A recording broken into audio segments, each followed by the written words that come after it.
নিজেদের কন্ট্রোলে রাখতে চাইছে, বা তোমার লাইফে এই সমস্ত মানুষ এই সমস্ত সিচুয়েশন ক্রিয়েট করতে চাইছে যাতে তোমাকে দাবিয়ে রাখতে পারে। সেই সমস্ত সিচুয়েশন থেকে তুমি কিন্তু একদম স্ট্রংলি বেরিয়ে যাবে।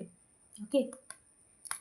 সময়ও তোমাকে সাথ দেবে। এতদিন তুমি চেষ্টা করেও পারোনি, এতদিন তুমি কাউকে পাশে পাওনি, সময়ও তোমাকে সাথ দেবে এবং তুমি এই সিচুয়েশান থেকে বেরিয়ে যাবে এবং এই সমস্ত মানুষ তোমার জীবন থেকে বেরিয়ে যাবে। কারণ তোমার কুণ্ডলী জাগৃত হয়েছে এবং তোমার লাইফে হ্যাপিনেস আসবে। এতদিন তুমি যে সমস্ত কর্ম করেছো, যে সমস্ত এফোর্ট তুমি লাগিয়ে গেছো তোমার ভালো কর্মে, তার ফল তুমি পেতে চলেছো। তোমার লাইফে সেলিব্রেশন আসছে।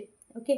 তোমার লাইফে সেলিব্রেশন আসছে। যে স্টাক সিচুয়েশনে তুমি পড়েছিলে, যে স্টাক সিচুয়েশন এতদিন তোমাকে বার্ডেন দিয়েছে, বা এই সমস্ত সিচুয়েশন তোমার লাইফটাকে পুরো হেল করে রেখে দিয়েছে। কোনো দিক থেকেই তুমি ভালো কিছু পাওনি, সেটা কাছের মানুষ হোক, সেটা রিলেশনশিপ হোক, সেটা পরিবারের মানুষ হোক, সেটা কর্মক্ষেত্রে হোক, যেখানেই থাকুক না কেন, সব দিক থেকে তুমি শুধু নিরাশা আর হতাশা